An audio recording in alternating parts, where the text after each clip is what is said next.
तो पिछली वीडियो में हमने विद्युत ध्रुव की अक्षीय स्थिति में विद्युत क्षेत्र की तीव्रता ज्ञात की थी और इस वीडियो में करेंगे निरक्षीय स्थिति में। तो माने एक द्विध्रुव है, विद्युत द्विध्रुव ए बी जो कि -q और +q आवेशों से बना है। इसका मध्य बिंदु है O, इनके बीच की दूरी है 2l मीटर, यानी ये L और ये भी है। अब इसके मध्य बिंदु O से x मीटर की दूरी पर एक बिंदु P है। यहाँ पर x मीटर की दूरी पर एक बिंदु P है और इस बिंदु P पर जो कि इसकी निरक्षीय स्थिति में यानी इसकी अक्षीय स्थिति के इसकी अक्षीय रेखा के लंबवत ये रेखा, इसको बोलते हैं निरक्षीय स्थिति। इस बिंदु P पर हमें विद्युत क्षेत्र की तीव्रता यानी E ज्ञात करना है। अब इस पर भी विद्युत क्षेत्र की तीव्रता Q और +q आवेश के कारण होगी। तो -q आवेश के कारण होगी विद्युत क्षेत्र की तीव्रता, उसको बोलते हैं हम E1 और वो होगी बाहर की ओर यानी दूर की ओर। और -q आवेश के कारण जो होगी वो होगी इसके अंदर की ओर यानी इसकी आवेश की ओर, ये दूर की ओर और ये इसके ओर, ये इसको बोलते हैं E2। और जो परिणामी विद्युत क्षेत्र की तीव्रता होगी वो इन दोनों विद्युत क्षेत्र की तीव्रताओं के बीच में होगी, जिसको बोलते हैं हम E नेट यानी कुल विद्युत क्षेत्र की तीव्रता। तो अब इनके बीच की दूरी को मानते हैं R, तो ये भी दूरी होगी R। ये बिल्कुल दोनों त्रिभुज, ये त्रिभुज AP और O और BPO दोनों त्रिभुज सर्वांग सम है। अगर ये कोण है थीटा तो ये कोण भी होगा थीटा के, और उसके बाद यहाँ से ये कोण भी थीटा होगा और यहाँ से ये कोण भी होगा थीटा। तो अब इसका मैंने थोड़ा बड़ा चित्र बना दिया। अब यहाँ से देखो आप, इसको थोड़ा जूम करके इधर लाते हैं। ये जो हमारी विद्युत क्षेत्र की तीव्रता थी E1 और ये विद्युत क्षेत्र की तीव्रता हमारी E2 और ये हमारी है कुल विद्युत क्षेत्र की तीव्रता E या E नेट। अब जो ये दो वेक्टर है E1 और E2, इनके दो घटक होते हैं, एक है क्षैतिज घटक और एक ऊर्ध्वाधर घटक।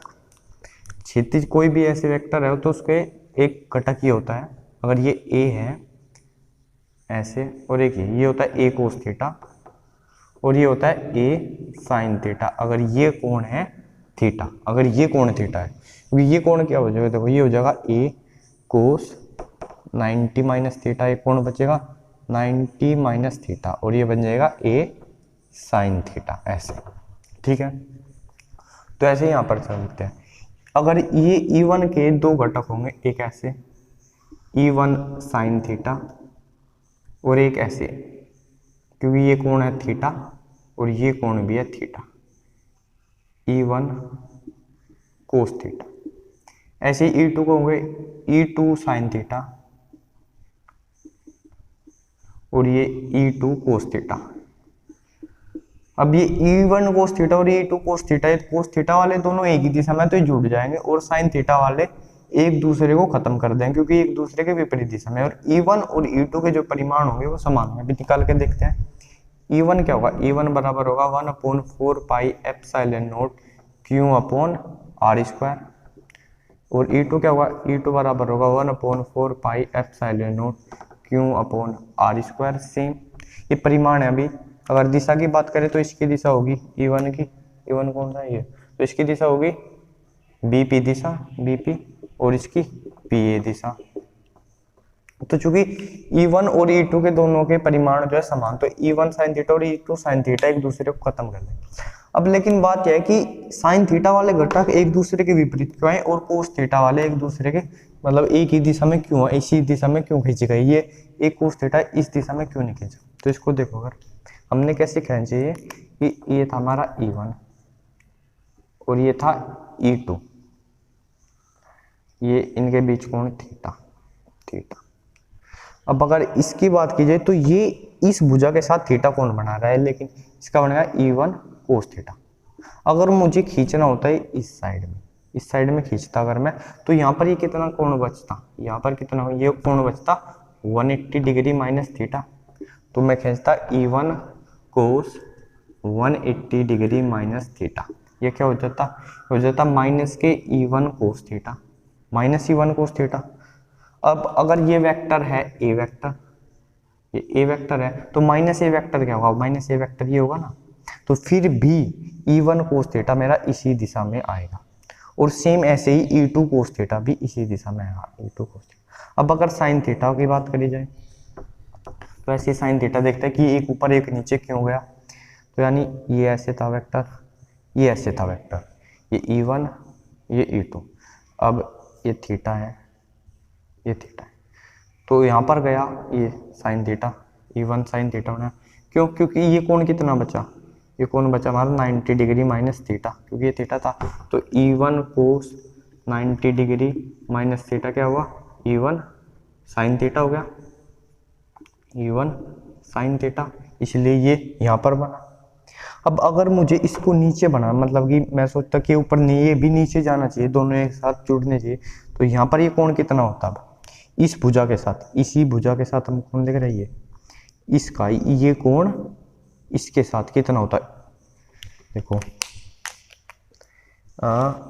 ई वन ही है ना, तो इसका कोण इसके साथ जो हमने खींची 90 माइनस थीटा था, इसके साथ कितना होगा, अब ये देखो ये ऐसे, तो अगर देखें तो ये पूरा का पूरा कोण है 180 डिग्री, और इसमें से 90 माइनस थीटा तो गया, तो 180 डिग्री माइनस 90 माइनस थीटा, तो ये हो जाएगा 90 प्लस थीटा हो जाएगा, 90 प्लस थीटा, और ई वन कोस 90 प्लस थीटा कितना होगा, जैसे हमने यहाँ कोस 90 माइनस थीटा लिया, तो इस बार हमें 90 प्लस थीटा हो जाएगा माइनस के ई वन साइन थीटा।